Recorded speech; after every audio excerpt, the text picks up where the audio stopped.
Hello મિત્રો, હું મારા મિત્ર સચિન પાસે આ દેશી ભાભીની વાર્તા લઈને આવ્યો છું. આ વાર્તાને છેલ્લે સુધી જોજો, ખૂબ જ મજા આવશે.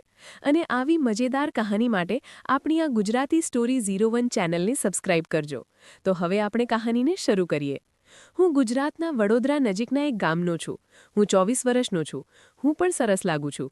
હું લાંબા સમયથી આ વિશે વાર્તાઓ વાંચી રહ્યો છું. તેથી મેં વિચાર્યું કે હું મારી ગામની ભાભીની વાર્તા લખીશ. આ ઘટના લગભગ 1 વર્ષ પહેલાં બની હતી, જ્યારે હું મારું ગ્રેજ્યુએશન પૂરું કરીને ઘરે હતો. જો કામ ન હોત તો તે આવા મિત્રો સાથે ફરવા જતો. મારા ઘરની બાજુમાં મારો એક મિત્ર રહેતો હતો. તેઓ કેટલા સારા હતા. દૂધ સફેદ, આ આંકડો પણ 32, 28, 34 હતો. તમે કલ્પના કરી શકો છો કે તે કેવું હશે? હું તેના સંતરાને પ્રેમ કરતી હતી. માત્ર તેના ગધેડા પર જોઈ હું હમણાં તેને વાહિયાત કરવા માંગતા હતા. તેઓ 5 વર્ષ માટે લગ્ન કર્યા હતા અને 2 બાળકો હતા, એક છોકરો અને એક છોકરી. છોકરો નાનો હતો અને છોકરી મોટી હતી. મારા તેમના બાળકો સાથે સારા સંબંધો હતા. હું ઘણીવાર તેમની સાથે રમતો હતો. હું મારી ભાભીનું નામ જણાવવાનું ભૂલી ગયો હતો. તેનું નામ પ્રીતિ છે. શરૂઆતમાં તો મને કંઈ ખોટું પણ નહોતું લાગતું, પરંતુ એક દિવસ જ્યારે હું તેમના બાળકો સાથે રમી રહ્યો હતો ત્યારે તે ભાભી સ્નાન કરીને બહાર ગઈ હતી. તે કેવો દેખાતો હતો! તેના હલકા ભીના વાળને કારણે તેના કપડાં પણ સહેજ ભીના હતા. મેં તેમને જોયા પછી તરત જ મારો મુરઘો ઊભો થઈ ગયો. ભાભીએ મને જોયો, છતાં હું તેને જોઈ રહી હતી. પછી તેઓએ મને બોલાવ્યો, શું થયું? પછી મને ખ્યાલ આવ્યો. મેં કહ્યું, કંઈ નહીં, ફક્ત બાળકો સાથે રમું છું. પરંતુ તેઓ હંમેશા નીચે જોતા હતા. પછી મેં જોયું કે તેઓ મારા કડક મુરઘાને જોઈ રહ્યા હતા. મેં તેને સુધારી લીધો. ત્યાં સુધીમાં મારી ભાભી અંદર આવી ગઈ હતી. પછી હું મારા ઘરે ગયો અને બાથરૂમમાં ગયો. પછી ત્યાં શાંતિ હતી. હવે હું વારંવાર તેમના ઘરે જવા લાગ્યો. બાળકોના બહાને તેમની સાથે વાત કરવા લાગ્યો. જો આપણે ગામમાં રહીએ તો પાણી લેવું જ પડે છે. જ્યારે પણ મારી ભાભી પાણી લેવા જતી ત્યારે હું ઘરની બહાર ઊભો રહીને તેને જોતો. મારી વહુએ મારી સામે જોયું અને સ્મિત કર્યું. હવે ભાભીને જે પણ કામ કરવાનું હતું તેઓ મને ફોન કરવા લાગી. જો દુકાનમાંથી અથવા ઘરના અન્ય કોઈ કામમાંથી કેટલીક વસ્તુઓ લાવવાની હોય તો તેઓ મને ફોન કરતા. હું પણ તેમની સાથે કામ કરતો હતો. આ રીતે હું તેની નજીક આવી ગયો. દિવસ દરમિયાન તેનો પતિ ફરજ પર જતો, સાસુ ઓમ શાંતિના સત્સંગમાં જતી અને તેની દીકરી શાળાએ જતી. તેમના સસરા કામ માટે બહાર ગયા હતા અને માત્ર તેઓ અને તેમનો નાનો પુત્ર દિવસ દરમિયાન ઘરે હતા. એ તો માત્ર દિવસો હતા. આગળ કંઈ થયું નહીં. હવે ઠંડી પડવા લાગી હતી. કોઈ તક નહોતી. એક દિવસ મારી ભાભીએ મને ફોન કર્યો. તેમને દુકાનમાંથી કેટલીક વસ્તુઓ જોઈતી હતી. જ્યારે હું તેમને આપવા માટે દુકાનમાંથી સામાન લેવા ગયો ત્યારે મારી ભાભી ઘરે એકલી હતી. મેં પૂછ્યું, બધા ક્યાં છે? તો તેણે કહ્યું, પરિવારમાં કોઈનું મૃત્યુ થયું છે, તેઓ ત્યાં ગયા છે. અને પછી હું બેઠો અને મારી ભાભી સાથે વાત કરી. અચાનક ભાભીના પગ પરની સ્લેબની ટાઇલ તૂટી ગઈ અને તેના પગ પર પડી અને તે પડી ગઈ. મેં ઝડપથી તેમને ઉઠાવ્યા અને પથારી પર મૂકી દીધા. તેમને પગમાં દુખાવો થઈ રહ્યો હતો. તેથી મેં કહ્યું, ભાભીજી, હું તમારા પગની માલિશ કરીશ, તેથી તેમને રાહત મળશે. પહેલાં તો તેમણે ના પાડી, પણ પછી તે માની ગયો. મેં તેલ ગરમ કર્યું અને તેના પગની માલિશ કરવાનું શરૂ કર્યું. તેના સલવારનો તલો થોડો ચુસ્ત હતો, જેથી તે ઉપર જઈ શકતો નહોતો. મેં ભાભીજીને કહ્યું, ભાભીજી, તમે આ સલવાર કાઢો અને કંઈક બીજું પહેરો, માલિશ કરવામાં સમસ્યા છે. તેમણે કહ્યું, તમારે જે કરવું હોય તે ઝડપથી કરો. તેથી હું મારી ભાભીને શૌચાલયમાં લઈ ગયો. તેમણે એક ખુલ્લું પેલેઝો પહેર્યું હતું, જે બિલકુલ ઢીલું હતું. પછી મેં તેના ઘૂંટણની માલિશ કરવાનું શરૂ કર્યું. ક્યારેક મારો હાથ તેની જાંઘ સુધી જતો હતો, પણ તે કંઈ બોલ્યા નહીં, માત્ર ચૂપ રહ્યા. મેં પૂછ્યું, શું તમને આરામ કર્યો? તો તેઓ બોલ્યા, હા.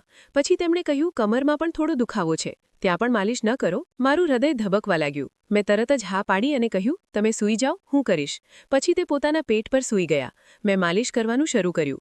તો મેં કહ્યું, ભાભી, શર્ટને કારણે તે બરાબર ચાલી નથી રહ્યું. જો તમે શર્ટ દૂર કરો છો તો આખી કમરની સારી રીતે માલિશ થઈ જશે. ભાભીએ ઝડપથી શર્ટ ઉતારી લીધો, જાણે કે તે જઈ ઈચ્છતા હતા. પછી મેં માલિશ કરવાનું શરૂ કર્યું. પરંતુ તેની બાપટી વચ્ચેથી આવી રહી હતી. મેં કહ્યું, ભાભી, બા પરેશાન કરી રહ્યા છે. તેમણે કહ્યું, તેને ખોલશો નહીં. મેં બાહુડ ખોલ્યો અને હવે ભાભીની કમર મારી સામે હતી અને મેં માલિશ કરવાનું શરૂ કર્યું. મારી ટોટી ફાટવાની તૈયારીમાં હતી. મેં આખી પીઠની માલિશ કરવાનું શરૂ કર્યું. ક્યારેક મારો હાથ તેની બિલ્લીને સ્પર્શ કરતો હતો તો ભાભી કંઈ બોલી નથી રહી. હવે ભાભીનો શ્વાસ પણ ઝડપી થઈ ગયો હતો. થોડીવાર પછી ભાભી ઊભી થઈ અને બોલી, તેમની પણ માલિશ કરો. મારે તો જય ઈજતું હતું. મેં મારી ભાભીના સંતરા ચૂસવા શરૂ કર્યા. મારી ભાભી હવે વધુ ગરમ હતી. પછી મેં મારી ભાભીને હોઠ ઉપર કિસ કરવાનું શરૂ કર્યું. મારી ભાભી પણ વેરી સપોર્ટિવ હતી.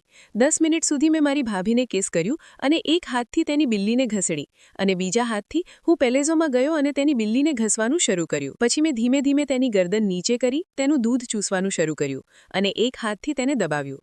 ભાભી આ અવાજ કરવા લાગ્યા અને મારી બિલ્લીમાં માથું દબાવવાનું શરૂ કર્યું. કર્યું. મેં મારી બંને ભાભીનું દૂધ ચૂસ્યું. પછી મેં પેલેઝોની ઉપરથી તેના પેટ, તેની નાભી અને તેની બિલ્લીને ચુંબન કરવાનું શરૂ કર્યું. ભાભીનો અવાજ મોટાથી બહાર આવી રહ્યો હતો. હવે મેં તેના પેન્ટ અને પેલેઝો એકસાથે નાખ્યા. હું તેની ગુલાબી સ્વચ્છ બિલ્લીને એક પણ વાળ વગર જોઈ શકતો હતો. કદાચ ભાભીએ આજે કે ગઈકાલે જ સાફ કર્યા હતા. પછી મેં મારી જીભ અંદર મૂકીને મારી બિલ્લીને કિસ કરવાનું શરૂ કર્યું. હવે તેઓ ગાંડા થઈ ગયા અને પાણી વિનાની માછલીની જેમ રડવા લાગ્યા. હું મારી ભાભીનું ચૂઈ રહ્યો હતો. પછી હું ઊભો થયો અને મારા બધા કપડાં નાખ્યા. મારી ટોટી લોખંડ જેવી ચુસ્ત હતી. તેની નસો ફાટવાની તૈયારીમાં હતી. મેં મારી ભાભીને કહ્યું, સાડીને મને મોંમાં ન ચૂસ. તેથી ભાભી ઊભી થઈ અને મારી ટોટી પોતાના મોંમાં લઈ અને તેને લોલીપોપ જેમ ચૂસવા લાગી. મેં તેનું મોં ચાંટવાનું શરૂ કર્યું અને મારી ટોટી તેના ગળા સુધી જઈ રહી હતી. પછી ભાભીએ કહ્યું, હું હવે સહન નથી કરી શકતી.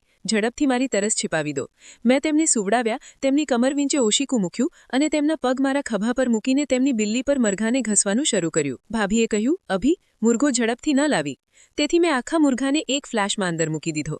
ગાયોની ભાભી ચીસો પાડી રહી હતી. પણ હું રોકાઈશ નહીં અને આગળ વધીશ. તેઓ હસવા લાગ્યા. મેં કહ્યું, ભાભી ઉતાવળ કરવાની વાત કરી રહી હતી. હવે શું થયું? તેથી તે વિલાપ કરવા લાગી.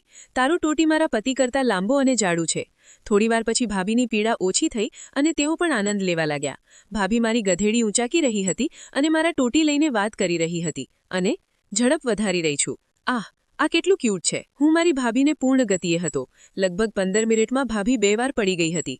હવે મારે પણ બનવાનું હતું. મેં મારી ભાભીને કહ્યું, તે મારી હશે. હું તેને ક્યાં લઈ જાઉં? તેમણે કહ્યું, તેને અંદર છોડી દો. લાંબા સમયથી ભૂખ્યા. હવે મેં મારા ટોટીનો રસ તેનામાં 10-15 ઝડપી ઝટકાઓમાં છોડી દીધો. બંને થાકી ગયા હતા. તેથી મેં મારી ટોટી અંદર મૂકી અને તેમની ઉપર સૂઈ ગયો. હવે તેમના પરિવારનો આવવાનો સમય હતો. મેં કપડાં પહેર્યા, મારી ભાભીને કિસ કર્યું અને મારા ઘરે આવી. ત્યાર પછી જ્યારે પણ મને તક મળતી, હું તેમને તેમનો મુર્ગો આપતી. હેલો મિત્રો, આ દેશી ભાભીની વાર્તા કેવી લાગી તે મને કમેન્ટ કરીને જણાવજો. તમારે જે સમજવાનું હતું તે સમજી ગયા ને? અને આવી મજેદાર કહાની જોવા માટે આપણી આ ગુજરાતી સ્ટોરી 01 ચેનલ સબસ્ક્રાઇબ કરો, જેથી હું તમારા માટે મજેદાર કહાની લઈ આવું. Thanks for watching. Bye bye મિત્રો. ચેનલ સબસ્ક્રાઇબ કરવાનું ભૂલતા નહીં.